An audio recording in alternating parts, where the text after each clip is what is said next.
সুপ্রিয় দর্শক, আপনাদের সকলকে সাদর আমন্ত্রণ চ্যানেল আয়ের পর্দায় আপনাদের প্রিয় আয়োজন ফ্রেশ প্রিমিয়ামটি তারকা কথনের আজকের পর্বে। দর্শক, 21টি পদ, 42 জন পদপ্রার্থী, 697 জন ভোটার এবং একটি দারুণ পরিবেশে চমৎকার নির্বাচন। দর্শক, বলছি অভিনয় শিল্পী সংঘ কার্যনির্বাহী পরিষদ নির্বাচন 2025-এর কথা। অভিনয় শিল্পীদের অধিকার, তাদের প্রয়োজনীয় সকল কিছু মেটানোর জন্য দরকার হয় নেতৃত্বের, দরকার হয় একটি কণ্ঠস্বরের, এবং সকলে মিলে সম্মিলিত প্রয়াসে যখন কোনো কাজ আমরা শুরু করি তখন সেই কাজটি কিন্তু সকলের জন্যই অনেক সহজ হয়ে ওঠে। তাই নির্বাচন সম্পন্ন হয়েছে, ফলাফলও চলে এসেছে আমাদের হাতে। আমরা অভিনয় শিল্পী সংঘের নতুন সভাপতি পেয়েছি, কিন্তু এখানে যে ব্যাপারটি হলো, অন্য নির্বাচনের চাইতে এই নির্বাচন যে জায়গাটাই আলাদা, সেটি হলো এখানে 21 জন পদপ্রার্থী এবং 21 জনই জিতেছে 21 জন, হারেনি কেউ, এবং সকলে মিলে একসাথে এগিয়ে যাবে, কাজ করবে বাংলাদেশের অভিনয় শিল্পীদের জন্য এবং কাজ করবে বাংলাদেশের প্রতিটি মানুষ যাতে সুন্দরভাবে একসাথে থাকতে পারে এবং আমরা যেন অভিনয় শিল্পীদের কাছ থেকে আরও ভালো ভালো কাজ উপহার পাই। এবং তাদের সাথে কথা বলবো। আজকে আমাদের স্টুডিওতে আমন্ত্রিত হয়ে এসেছেন অভিনয় শিল্পী সংঘের দুজন মানুষ, আমাদের ভীষণ প্রিয় দুজন মানুষ। আমাদের সাথে আছেন অভিনেতা, নাট্যকার এবং নাট্য নির্দেশক, আমাদের সকলের প্রিয় আজাদ আবুল কালাম, এবং তার নতুন পরিচয়, তিনি অভিনয় শিল্পী সংঘের সভাপতি হিসেবে নির্বাচিত হয়েছেন। অভিনন্দন আপনাকে, শপথ গ্রহণ করেছেন, আপনার সাথে কথা বলবো। এবং আমাদের সাথে আরও একজন মানুষ আছেন, আমাদের সকলের প্রিয়, তিনি এবার নির্বাচনে সভাপতি পদে প্রতিদ্বন্দ্বিতা করেছেন এবং তিনিও জিতেছেন। আমাদের সাথে আছেন আব্দুল্লাহ রানা, আপনাকেও অভিনন্দন। এই যে বললাম, জিতবে 21, হারবে না কেউ, দুজনেই জিতেছেন, দুজনেই একসাথে কাজ করবেন অভিনয় শিল্পীদের নিয়ে একটি সংগঠনের মাধ্যমে। আসলে যখন আমরা শুরুতেই বলছিলাম যে সকলেই জিতেছেন এবং আপনি প্রতিদ্বন্দ্বিতা করেছেন তবুও জিতেছেন, আমরা সব কিছু নিয়ে কথা বলবো, কিন্তু যিনি জিতেছেন আমরা দুজনে মিলে তাকে একটু চ্যানেল আই পরিবারের পক্ষ থেকে স্বাগত জানাবো, অভিনন্দন জানাবো। অভিনন্দন আপনাকে।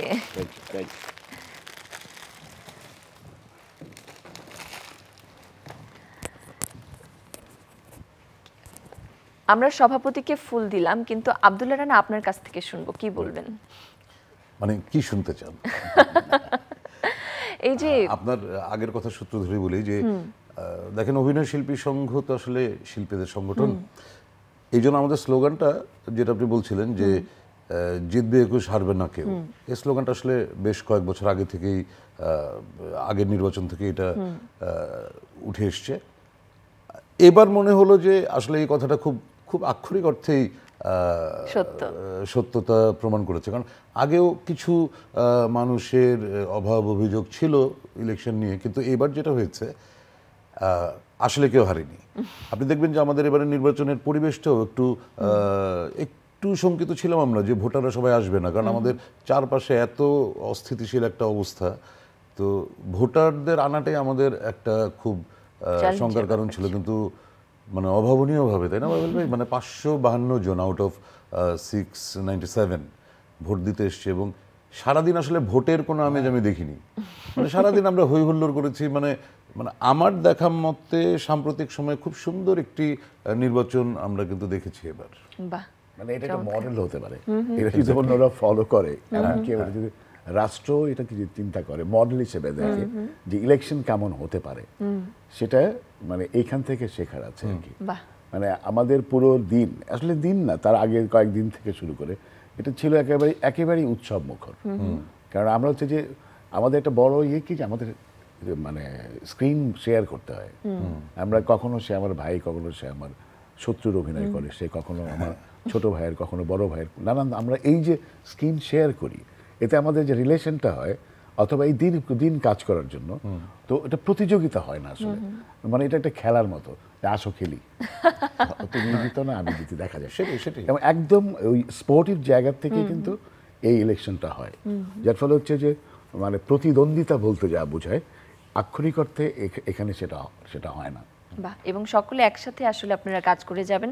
সভাপতি হিসেবে নিশ্চয়ই আপনার প্রতি এখন প্রত্যাশার জায়গাটাও তৈরি হয়েছে অনেক বেশি, এবং দায়িত্ববোধের জায়গা থেকে আপনিও অনেক কিছু ভেবে রেখেছেন নিশ্চয়ই, যে শিল্পীদের জন্য এই কাজগুলো আপনি করতে চান। আসলে কোন দিকগুলোকে বেশি গুরুত্ব দিচ্ছেন? একটা হচ্ছে যে মানে প্রথম আমার মনোযোগটা হচ্ছে যে কিছু কাজ আগে যারা শুরু করেছিল তারা শেষ করতে পারেনি, অথবা মাঝামাঝি আছে কোনোটা তারা ইনিশিয়েট করেছিল কিন্তু শুরুই করতে পারেনি, ওইগুলোতে একটা মনোযোগ দেয়, কারণ ওখানে অনেকগুলি বড় বড় কাজের, এবং তারা কিন্তু অনেক কাজ করেছে।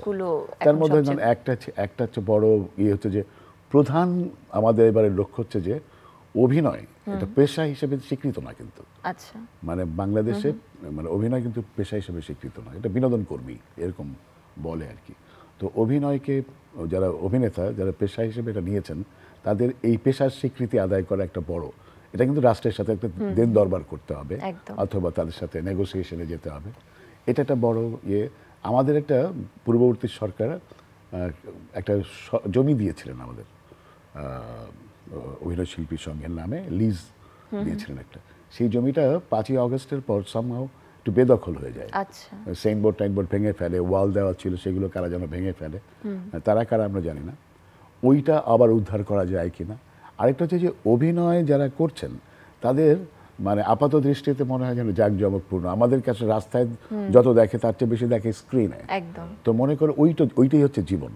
আসলে একটা অ্যাক্টর মানুষ, তার সব চাওয়া পাওয়া অথবা বঞ্চনা সব সাধারণ একটা মানুষের মতোই, কিন্তু যে এই যে বঞ্চনার জায়গা আছে অনেক, এই জায়গাগুলোকে অ্যাড্রেস করা, যে এইখান থেকে আমরা কিভাবে উদ্ধার পেতে পারি এবং আমাদের আর্টিস্টের অধিকার যাতে প্রতিষ্ঠা পায় সামাজিকভাবে রাষ্ট্রীয়ভাবে, এরকম অনেকগুলো বিষয় আছে আর কি। কারণ এটা সম্মিলিত একটা জিনিস, যে আমি একা বললাম তা না। যেমন আজকেই আমার মনে হচ্ছিল যাওয়ার পথে তার কিছু আইডিয়া ছিল, সে ওই যে পরিচয়ের দিন বলেছিল, তাই বলবো যে আমাকে একটু হোয়াটসঅ্যাপ করে দিতে, কারণ আমরা এই সব আইডিয়াগুলি নিয়ে বসছি আর কি। কালকে আমরা বসেছিলাম কার কি চিন্তা, কে কি করতে চায়, কে কি ভেবেছে, আর কিছু যখনই নির্বাচনের কথা আসে তখন কিছু প্রতিশ্রুতির কথা আসে, একদম তো ওই প্রতিশ্রুতিগুলো আমরা করছি যে কি প্রতিশ্রুতি তারা দিয়েছিল এবং কেন দিয়েছিল, সেটা কি মানে আশু করা সম্ভব, সলভ করা সম্ভব, আর কিছু থাকবে হচ্ছে দীর্ঘমেয়াদী, এই সব মিলিয়ে আমরা চিন্তা করবো আর কি।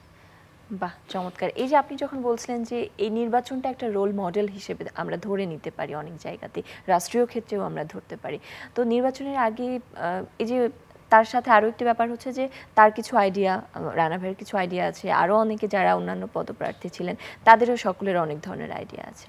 তো আসলে আমরা টেলিভিশনেও দেখেছি যে যখন নির্বাচন হচ্ছে তখন আসলে সকলের মধ্যে ভীষণ রকম একটা উদ্যমতা, সকলে খুব আগ্রহ নিয়ে আসছেন, কৌতূহল নিয়ে আসছেন, এবং একটা মিলন মেলা হিসেবে আমরা দেখেছি। তখন আসলে সেই পরিবেশটা নিয়ে একটু শুনি আব্দুল্লাহ রানা আপনার কাছে। সেই পরিবেশ ওই তো আপনি যেটা বললেন সেটাই, খুব একটা আনন্দ উচ্ছ্বাসের মধ্যে দিয়ে দিনটা কেটেছে। দেখেন সবচেয়ে ইন্টারেস্টিং ব্যাপার হচ্ছে যে সব নির্বাচনে কি হয়, এটা একটা যুদ্ধের জায়গায় চলে যায়। হ্যাঁ, প্রতিদ্বন্দ্বী প্রার্থী মানে ও আমার শত্রুই আসলে। আমি ক্যাম্পেইনও করার সময় অনেক নির্বাচনে আমরা দেখেছি যে প্রতিদ্বন্দ্বী সম্পর্কে যত বিষোদ্গার করা যায়, সোশ্যাল মিডিয়া যত নেগেটিভ নিউজ করা যায়, এটা আমাদের আসলে কালচার না, কিন্তু এটা আমাদের কালচারের কাছাকাছি চলে আসছে, যে এইটা দেখে আমরা অভ্যস্ত। পাভেল ভাইয়ের সাথে আমার প্রথম দিনই কথা যেটা হয়েছে যে আমি আসলে শেষ মুহূর্তে নমিনেশন জমা দিই, মানে পাভেল ভাই কিন্তু বিনা প্রতিদ্বন্দ্বিতায় আসলে নির্বাচিত হতেন। তাই বললাম পাভেল ভাই অভিনয় শিল্পী সংঘের সভাপতি হবেন আপনি, বিনা প্রতিদ্বন্দ্বিতা হওয়ার দরকার নেই। আর আমি নির্বাচনে দাঁড়িয়েছি, এটা আপনার সাথে যুদ্ধ করতে আসিনি, একটা প্রসিডিউর, এই প্রসিডিউরটা আমরা খুব সুন্দরভাবে যদি পার করে দিই তাহলে এইটাই। আর আপনি জিতলে তো আসলে আমার উইন, আপনি আমার সিনিয়র, সব কিছু তো আমার সিনিয়র, বা আমিও যদি জিতে যাই ভুলে, সেটাও তো আসলে আপনার পরাজয় না। আমরা তো দুইজনের লক্ষ্যটা আসলে একই, দুজন না, ইনফ্যাক্ট যে 42 জন প্রার্থী প্রত্যেকে কিন্তু একটা কথা প্রথমে বলেছে যে শিল্পীর স্বার্থে তারা কাজ করতে চায়। তো শিল্পীর স্বার্থেই যদি আমরা কাজ করি তাহলে আসলে পাভেল ভাই করলে সেটাতে আমার সাথে থাকতে অসুবিধা কোথায়, বা আমি যদি শিল্পীর স্বার্থে কোনো কাজ করি সেখানে তার সমর্থন দিতে তো কোনো অসুবিধা নেই। তা আমাদের সত্যিকার অর্থে যে আমাকে যারা সমর্থন জানানোর জন্য জানিয়েছে বা তাকে যারা জানিয়েছে, হয়তো তাদের কারো কারো মধ্যে ব্যাপারটা একটু যুদ্ধ ব্যাপার ছিল যে না জিততেই হবে, ওনাকে জিততে হবে, না তো আমাদের প্রেস্টিজ থাকবে না, এই ধরনের অনুসারীদের মধ্যে এই ধরনের কিছু চাঞ্চল্য থাকেই। কিন্তু অ্যাট দ্য এন্ড সেটা আসলে কোথাও আমরা দেখি নাই, মানে ওই দিনের শুরুতেই আসলে এই যুদ্ধভাবটা ছিল না, কারণ কিন্তু আসলে এটা একটা প্রসিডিউর। এবং মানে আমি সত্যি মানে আমি যদি নির্বাচনে না দাঁড়ালে আমি মিস করতাম যে এই পুরো ব্যাপারটা। বাহ, এবং এখানে একটি বিষয় একটু জানতে চাইবো যে একজন সাধারণ ভোটার আর অভিনয় শিল্পী সংঘের ভোটারের মধ্যে আসলে মূল পার্থক্যের জায়গাগুলো কি কি থাকতে পারে? সাধারণ ভোটার মানে ইন জেনারেল? আচ্ছা, এটা তো ভোট তো একটা ভিন্ন একটা বিষয়। এখানে হচ্ছে একটা কমিউনিটি, তারা তাদের লিডারশিপ তৈরি করে এবং সেটা একটা নির্দিষ্ট সময়ের জন্য, যে এই সময়টায় তার নেতৃত্বে অথবা তাদের নেতৃত্বে আমরা আগাতে চাই। এটা একটা স্বার্থ সংশ্লিষ্ট বিষয় আছে। সবাই একই পেশার, এটা একটা যেহেতু একই পেশার সবাই, তার দাবি দাওয়া সবকিছু ওই পেশার সংশ্লিষ্ট। আর আপনি যখন ইন জেনারেল চিন্তা করবেন, মানে আমি যদি বলি সংসদ নির্বাচন বলেন অথবা স্থানীয় সরকার নির্বাচন বলেন, তখন হচ্ছে যে আরেকটু বড় জায়গা, সেখানে নানান পেশার মানুষ থাকে, নানান স্বার্থ সংশ্লিষ্ট বিষয় থাকে, আদর্শিক দ্বন্দ্ব থাকে, ওটা একটা ভিন্ন জায়গা। এটার সাথে আমি যদিও বলেছি রোল মডেল হিসেবে এটা নেওয়া যেতে পারে, কিন্তু ওইটা একটা আলাদা প্রেক্ষাপট আসলে, ওখানে রাজনীতি একটা ফ্যাক্টর। একদমই তাই।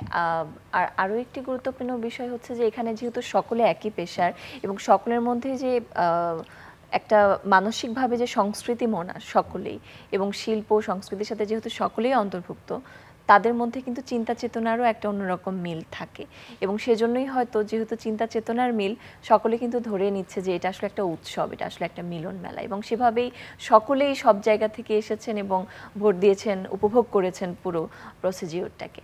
আমি একটু আব্দুল্লাহ রানা আপনার কাছেই যাব, একটু জানতে চাইবো যে যখন আসলে আপনাদের এই প্রসিডিওরগুলো চলছিল, কিংবা আজাদ আবুল কালাম তাকে এবং যারা জিতেছেন তাদেরকে যখন সকলকে শপথ গ্রহণ করানো হলো এবং নতুনভাবে একটি বোর্ড গঠিত হলো, তারপরে আসলে আপনাদের মধ্যে কি কি প্রত্যাশার জায়গাগুলো কাজ করছে একজন অভিনয় শিল্পী হিসেবে? দেখেন, প্রত্যাশা তো আসলে নির্বাচনের আগে আমরা তৈরি করে ফেলেছি, মানে আমরা কিছু গোল সেট করেছি না।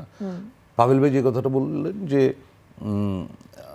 পেশাগত স্বীকৃতি, এই একটা বিষয় সবার কিন্তু এক কথা, সেটা আগের কমিটিও এইটার জন্য কথা বলেছে, পাভেল ভাইও তার নির্বাচন আগে এটা নিয়ে কথা বলেছে, আমিও কথা বলেছি। সো আসলে শপথ গ্রহণটা তো একটা ফর্মালিটি, যখন নির্বাচিত হয়ে গিয়েছে আমরা ওই মুহূর্ত থেকে আসলে এই কমিটিটাকে মানে আমাদের সামনে কার্যক্রমে দেখতে চাই।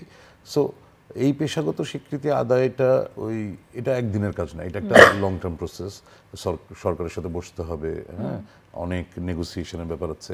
কিন্তু যদি এটা একবার করে ফেলা যায়, তাহলে আমাদের অভিনয় শিল্পীদের আরও অনেকগুলো সংকট এমনিতে কেটে যাবে, কারণ তখন সংবিধান আমাদেরকে কিছু মৌলিক সুযোগ নিশ্চিত করবে, প্রোটেকশন দিবে, যেটার জন্য আমাদের এখন ফাইট করতে হচ্ছে। যেমন ধরেন আমাদেরকে এখন 18 ঘন্টা 20 ঘন্টা শুটিং করতে হয়, ঠিক আছে? এটা পৃথিবীর কোথাও বোধহয় কোনো শ্রমিক 18-20 ঘন্টা করে না। যখনই আমার পেশাগত স্বীকৃতিটা আমি পেয়ে যাব, তখন আসলে এখানে খুব শক্ত হাতে কিন্তু লেবার কোর্টের একটা ভূমিকা চলে আসে। সো এগুলি অটোমেটিক্যালি সলভ হবে। সো আমাদের প্রত্যাশা হচ্ছে মূলত এই রাষ্ট্রীয়ভাবে পেশাগত স্বীকৃতি আদায়। এর পাশাপাশি আমরা তো সবাই আসলে একটু অস্থির, যখনই দেখবেন যে কোনো পরিস্থিতিতে একটি নির্বাচিত কমিটি আসার পরে বাকি সবার না একটা স্কাই হাই এক্সপেকটেশন তৈরি হয় যে এখন আমাদের সব কিছু সলভ হয়ে যাবে। বিশেষ করে যে বিগত বছরগুলোতে আপনি দেখবেন অনেক অভিনয়শিল্পী বেকার হচ্ছে, ডে বাই ডে এই বেকারত্বের পরিমাণ বাড়ছে। সো হবে কি, যাদের কাজ নাই তাদের সবসময় একটা ভুল ভ্রান্ত ধারণা কাজ করে যে অভিনয় শিল্পী সংঘ তাদের কাজের ক্ষেত্র তৈরি করে দেবে, যেটা আসলে কখনোই সম্ভব না। যেটা হতে পারে, এদেরকে কর্মোপযোগী করার জন্য এদেরকে হয়তো এদের কোয়ালিটিটাকে আরেকটু বাড়ানো যেতে পারে সেই ধরনের প্রক্রিয়ার মাধ্যমে। এবং আমি যেটা ফিল করেছি যে বর্তমান সময়ের ডিরেক্টরদের সাথে এই পিছিয়ে পড়া অভিনেতাদের একটা দূরত্ব আছে, কমিউনিকেশন গ্যাপ, চেনে না, বা হয়তো তাদের কৌশলগত কোনো ইয়েও থাকতে পারে। সো এদের মধ্যে যদি একটা ব্রিজিং করা যায়, এই ডিরেক্টরদের সাথে এই পিছিয়ে পড়া শিল্পীদের যদি একটা সংযোগ ঘটানো যেতে পারে, হয়তো কাজের ক্ষেত্র কিছুটা বাড়তে পারে। তা আমার পাভেল ভাইয়ের এই কমিটির কাছে আমার এক্সপেকটেশন হচ্ছে শিল্পীদের এই শর্ট টার্ম কিছু প্রক্রিয়ার মধ্যে আনতে হবে না, এতে অসন্তোষ তৈরি হয় যে এরাই আমরা বলবে যে প্রত্যাশা আমাদের করব দিকে যে তাকায় না। নতুন কমিটি তাদের সর্বোচ্চটুকু দিয়ে চেষ্টা করবেন শিল্পীদের প্রত্যাশা আর আমরাও সবাই পূরণের আছি জন্য, নতুন কমিটির এবং সাথে। একসাথে সকলে কাজ করে আমি তো যাবেন। প্রথম দিনই বলেছি যে আসলে 21 জনের কমিটি কিন্তু অভিনয় শিল্পীদের কিছুই করতে পারবে না, এই জন্য একদমই তাই। 1200 সদস্যকে একযোগে কাজ করতে হবে। একদম। এই কমিটি আমাদেরকে দিক নির্দেশনা দিবে, এই কমিটি আমাদেরকে হয়তো আরো অনেক সাব কমিটি করবে মানে কাজ করতে গেলে। তো এই কমিটিকে সাপোর্ট দিতে হবে আসলে 1200 জনকে, কারণ আমাদের এটা ভুলে গেলে চলবে না যে আমরা 3 বছরের জন্য ওনাদের হাতে ম্যান্ডেট দিয়েছি। একবার যখন দিয়েছি তাহলে সম্মিলিতভাবে, মানে আমাদের ঐক্যের বাইরে আসলে কিছু করার নেই। সত্যিই তাই। আমরা একটু আজাদ আবুল কালাম আপনার কাছে আসছি। এই যে সংগঠন, এটার নেতৃত্ব, এটা তো একদিকে আছেই, তার চেয়েও কিন্তু আপনি যে নাট্য নির্দেশনায় ব্যস্ততম সময় পার করেন সব সময়। এখন আসলে কোন কোন কাজগুলো নিয়ে ব্যস্ততা যাচ্ছে? আমি আসলে অনেক ধরনের কাজ করি তো, মানে এটা আমি খুব স্পেসিফিক ভাবে যদি বলতে পারি, যেন আমি এই কয়েকদিন আগেই, মানে যেদিন আমাদের পরিচিতি সভা হলো সেই দিন হচ্ছে আমার একটা সেদিন সারাদিনে আমার কাজ ছিল, এটা সিনেমার শুটিং ছিল, এবং বৃষ্টিতে ভিজে টিজে ঠান্ডা ঠান্ডা লাগিয়ে আমি ওই পরিচিতির সভা শেষ হওয়ার পর আবার যে কাজ করে এসেছি। তারপর দিন ছিল শো, আচ্ছা, মানে স্টেজ প্লে ছিল। তো এরকম নানান ধরনের কাজ করি, শুটিংও করতে হয় প্রফেশনাল জায়গায় নিজের চলার জন্য। থিয়েটারের সাথে আমি যেহেতু বিভিন্নভাবে সংযুক্ত, শিক্ষকতার সাথে সংযুক্ত, তো এইগুলো আসলে সামাও এই প্রত্যেকটা কাজে আমার মনে হয় যে একই কাজ আসলে, যে খুব যে পার্থক্য তা না। আমার রাইটিং বলেন অথবা ডাইরেক্টিং অর অ্যাক্টিং, আমার কাছে অল দ্য সেম মনে হয়। তো এর মধ্যে হয়তো এই যে নেতৃত্ব দেওয়া অথবা সাংগঠনিক কাজ করা, এটা হয়তো যোগ হয়েছে সাথে। তো এটা যে কখনো ছিল না তা না। আমি কিন্তু অভিনয় শিল্পী সংঘের ভাইস প্রেসিডেন্ট 2 বার ছিলাম। হ্যাঁ, এবং আপনি অন্যান্য সংগঠনের সাথেও সম্পৃক্ত আছেন আমরা জানি। তো সেক্ষেত্রে নতুন মঞ্চনাটক কোন কাজগুলি আসছে সামনে, আমরা দর্শক হিসেবে কোন কাজগুলি দেখতে পাচ্ছি? আচ্ছা, একটা তো হচ্ছে যে নতুন যে দুটো কাজ চলছে, এটা খুব বেশি পুরনো না। রবীন্দ্রনাথ ঠাকুরের অচলায়তন চলছে, আর একটা আগুন যাত্রা নামে আরেকটা নাটক চলছে। তো এটা মানে খুবই রিসেন্ট প্রোডাকশন। পাশাপাশি আমরা আসলে অনেক ধরনের কাজ করি যেগুলো দর্শককে যে দেখাই তা না, নিজেদের জন্য করি কিছু এক্সপেরিমেন্টাল কাজ। এরকম কিছু কাজ চলছে, এবং এই বছরের মধ্যে আরো নাটক কিভাবে মঞ্চে আনা যায় সেটা কাজ চলছে। আমার লেখালেখি চলছে। বাহ, দারুণ। আমরা একটু আব্দুল্লাহ রানা আপনার কাছে শুনি, আপনার কর্মব্যস্ততা কি কাজ? আমার মূল ব্যস্ততা তো আসলে শুটিং, অভিনয়ের ব্যস্ততা, আর অভিনয়ের ব্যস্ততা, এর বাইরে আসলে আমার কোনো ব্যস্ততা এই মুহূর্তে নাই। কোন কোন কাজগুলি করছেন এখন? এটা না আসলে ওইভাবে বলা যায় না, কেন প্রতিদিন তো নতুন নতুন নাটকের কাজ করি, আর ধারাবাহিক যেগুলো হচ্ছে ওগুলো হচ্ছে। তো রিসেন্টলি ধারাবাহিক যেমন ব্যাচেলার পয়েন্টের কাজ শুরু হয়েছে গতকাল থেকে, আর ধারাবাহিক চলছে যেগুলা ওগুলা আগের। আর নতুন নাটক প্রতিদিন নতুন নাটক হয়, এটা আলাদাভাবে বলার কিছু নাই। আর মঞ্চে আসলে আমাদের গ্রুপের কাজ অনেকটাই স্থবির হয়ে আছে প্রায় বছর খানেক ধরে, সামনে হবে হয়তো। বাহ, আমরা একটু অন্য প্রসঙ্গে যেতে চাই। এই যে কাজগুলি হচ্ছে, আমরা আগে দেখেছি একরকম এক ফরম্যাটে কাজগুলো চলতেছে, এখন আবার সেগুলো আমরা দেখছি প্রত্যেকটা কাজই কিন্তু এখন ওটিটিতে আমরা দেখতে পাচ্ছি, মঞ্চ নাটকও আমরা এখন ওটিটিতে দেখতে পাচ্ছি। সেক্ষেত্রে আইস্ক্রিনে কিছু কাজ আমরা দেখেছি। তো সেই ক্ষেত্রে আসলে এই কাজগুলোর মধ্যে পার্থক্যের জায়গাগুলো কি থাকছে, বা এই কাজ ওটিটিতে আসা নিয়ে আপনি, বা ওটিটিতে কাজের এক্সপিরিয়েন্স নিয়ে কি বলতে চান? এটা হচ্ছে কিছুই না, ফরম্যাট তো খুব একটা আলাদা কিছু না। এটা হচ্ছে যে এর আগে আপনি যে কথা বললেন, শুধু টেলিভিশন চ্যানেলগুলি নাটক দেখাতো, তারও আগে শুধু বিটিভি নাটক দেখাতো, যেটাকে আমরা টেলিভিশন নাটক বলছি আর কি। এখন ধরেন অনেকগুলো মাধ্যম তৈরি হয়েছে, এবং ইন্টারনেটের যুগে আরও বিস্তৃত হয়েছে এটা। এখন এমন নয় যে বিশাল কোন টেলিভিশনটা বাসায় কিনবো ওইটা অতটা ইম্পর্টেন্ট না, তার চেয়ে বেশি কোন সেলফোনটা আমার কাছে থাকবে, যেটা আমি কোথাও কাজে যাচ্ছি সেখানে বসে, আচ্ছা আব্দুল্লাহ রানা ওই একটা নাটক নাকি করেছে, ভালো হয়েছে, আচ্ছা দেখি তো একটু। তো মানে এটা হাতের মুঠোয় চলে এসেছে। আবার আপনি যদি বলেন যে আপনাদের আইস্ক্রিনের কথা বললেন, যে ওইখানে আসলে থিয়েটার না, আসলে মানে যদি আপনি এই ধরনের মাধ্যমে দেখেন তখন এটা এক ধরনের আর্কাইভাল ভ্যালু হয়তো থাকতে পারে, কিন্তু থিয়েটার তো পারফর্মিং আর্টের অংশ, দর্শকের সামনে, ওইটা তো কখনো আসলে হয় না। এটা আমার কাছে আপনাদের এই আইস্ক্রিনে আমাদেরও দুটো নাটক রেকর্ড করেছে, ওইটা আমার কাছে মনে হয় যে আর্কাইভাল একটা ভ্যালু আছে, যে অনেকদিন পর হয়তো কেউ যদি দেখতে চায় যে ওই নাটকটা কেমন ছিল। কিন্তু এটা কখনোই থিয়েটার না, আসলে থিয়েটারের এক ধরনের ধরে রাখা আর কি। এই আর এখন আপনি ওটিটির বলেন অথবা বলেন, জিনিস তো আসলে একই। এখন আপনি সিনেমাকে এখন আপনি থিয়েটারে দেখলেন, থিয়েটারে দেখার কিছুদিন পরে ওটা চলে গেল ওটিটি প্ল্যাটফর্মে। তো জিনিসটা আসলে পরিবর্তন হয় নাই, শুধু আপনি মাধ্যম হিসেবে বলেন অথবা দেখবেন কোথায় আপনি, এই জায়গাগুলো পরিবর্তন হয়েছে। আপনি ওই যেটা বললাম আর কি, সেটাই। এবং এখন যদি আমরা চিন্তা করি যে আপনারা একই সাথে অভিনয়ও করেছেন, নির্দেশনাও দিচ্ছেন, নানামুখী কাজ করছেন, তো সেক্ষেত্রে আব্দুল্লাহ রানা আপনার কাছে একটু জানতে চাই, নানা চরিত্রে আপনি অভিনয় করেছেন, আপনারা দুজনেই করেছেন, সেক্ষেত্রে যদি একটু চিন্তা করি বাস্তব জীবনে যদি চিন্তা করেন, কোন চরিত্রটাকে নিজের হিসেবে বেছে নিতে চাইবেন? খুবই টাফ। কিন্তু আমি একটু আগের পাভেল ভাইয়ের কথা সূত্র ধরে একটা কথা বলি। ওই যে মঞ্চ নাটক, আসলে পাভেল ভাই যেটা বলেন আমি তার সাথে 100% একমত। এটা আর্কাইভাল ভ্যালু ছাড়া আর কোনো কিছু অ্যাড করে না, বরং ক্ষতিই করে। কারণ আপনি খেয়াল করবেন যে বাংলাদেশ টেলিভিশনে যখন মঞ্চ নাটক দেখানো শুরু হলো, আমি দেখেছি যে অনেক দর্শক আমাকে বলছে যে এইটা মঞ্চ নাটক, এটা করার জন্য তোরা এত সময় নষ্ট করিস। কারণ খুবই খুবই হাস্যকর, খুবই ফানি, খুবই বাজে লাগতো। কিন্তু ওইটাই কিন্তু মঞ্চে অসাধারণ লাগে, কারণ এটা তো ক্যামেরার মতো করে এটা বানানো হয় না, তাই না? ওই দর্শকের সরাসরি প্রেজেন্সটা অনেক ইম্পর্টেন্ট।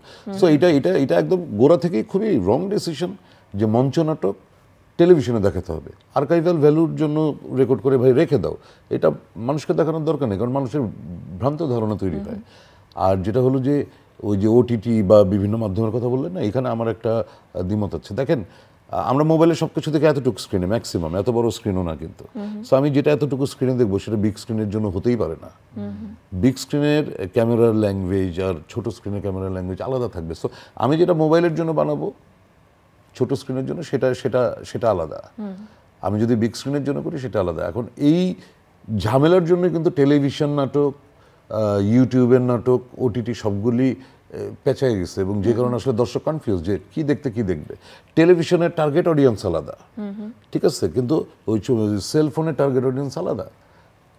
সো আমি যখন টেলিভিশনে একটা নাটক বানাই, এটা অনলাইনে কিন্তু ভাইরাল হওয়ার কোনো কারণ নেই, কিন্তু অনেক টিভি চ্যানেল থেকে কমপ্লেইন আসে যে এই নাটক ভাইরাল হচ্ছে না। ভাই, ভাইরাল হওয়ার নাটক তো না, কারণ ওটা দেখছে এক জাতীয় দর্শক।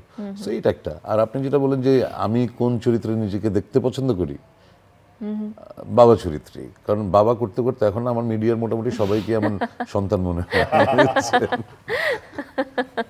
বাহ, আমি একটু আজাদ আবুল কালাম আপনার কাছে জানতে চাইবো যে নাট্য নির্দেশনা দিচ্ছেন এবং সেই নাটকগুলো যখন সরাসরি দর্শকরা দেখছেন মঞ্চ নাটক হিসেবে, সেখানে কিন্তু একেবারেই সরাসরি তারা তাদের প্রতিক্রিয়াও জানাচ্ছেন বিভিন্নভাবে, তখন আসলে একজন নির্দেশক হিসেবে এটি আপনাকে কেমনভাবে প্রভাবিত করে? এটা হচ্ছে যে পারফর্মিং আর্টের ক্ষেত্রে যেটা হয় অথবা থিয়েটারের ক্ষেত্রে, এটা যেহেতু জীবন্ত একটা জিনিস, তো ওটা যখন হয়ে যায় তারপর দর্শকের এক ধরনের অনুভূতি তৈরি হয়, অথবা একটা কেমিস্ট্রি কাজ করে দর্শক আর অভিনেতাদের মধ্যে। সেখান থেকে এটাকে কেউ নিজের মতো করে এটার সাথে ঢুকে যায়, কেউ অ্যাপ্রিসিয়েট করে, কেউ মনে করে যে আমি কমিউনিকেট করতে পারছি না, অথবা কেউ মনে করে it is not up to the mark. এরকম নানান ধরনের মন্তব্য আসে।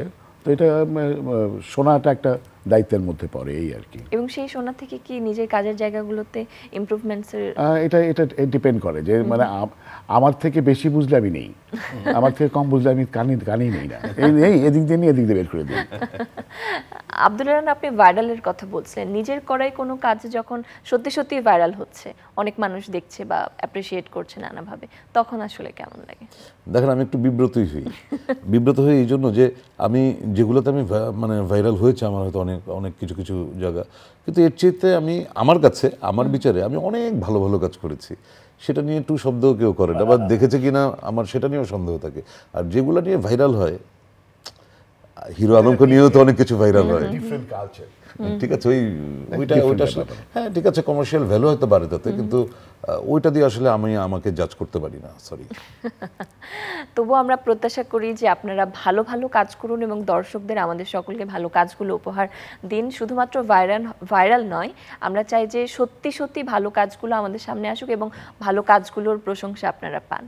এবং আমরা চাই যে আসলে এই যে মঞ্চ নাটক হোক কিংবা টেলিভিশন নাটক হোক কিংবা ওটিটি, কিংবা সিনেমা সব জায়গাগুলোতেই যেন ভালো কাজ আসে এবং দর্শক হিসেবে আসলে সেটাই সকলে প্রত্যাশা করে। আপনাদেরকে অনেক অনেক ধন্যবাদ আমাদের সাথে আসার জন্য, আপনাদের সাথে কথা বললাম, আড্ডা দিলাম এবং অবশ্যই প্রত্যাশা আমাদেরও থাকবে আপনাদের কাছ থেকে। একই সাথে আমরা চাই আপনারা যেগুলো আপনাদের দাবি, অভিনয় শিল্পীদের যেগুলো প্রত্যাশা সেগুলো পূরণ হোক, রাষ্ট্রীয় সম্মান তারা পাক এবং সম্মানের সাথেই কাজ করে যাক। আপনাদেরকে আবার অভিনন্দন, অনেক অনেক ভালোবাসা এবং প্রিয় দর্শক আপনাদেরকে বলবো যে ভালো কাজের সাথেই থাকুন এবং ভালো কাজগুলো যাতে করে যারা অভিনয় করছেন তাদের কাছে পৌঁছে যায় ভালোভাবে, তারা যেন ভালো ভালো কথা, ভালো ভালো মন্তব্য পায় আপনাদের কাছ থেকে, এটিও কিন্তু আমাদের একটি দায়িত্ববোধের মধ্যেই পড়ে। আপনাদেরকে সকলকে আমাদের এই আয়োজনের সাথে থাকার জন্য অনেক ধন্যবাদ জানাচ্ছি এবং পরবর্তী আয়োজনে আমন্ত্রণ জানিয়ে আজকের আয়োজন থেকে বিদায় নিচ্ছি।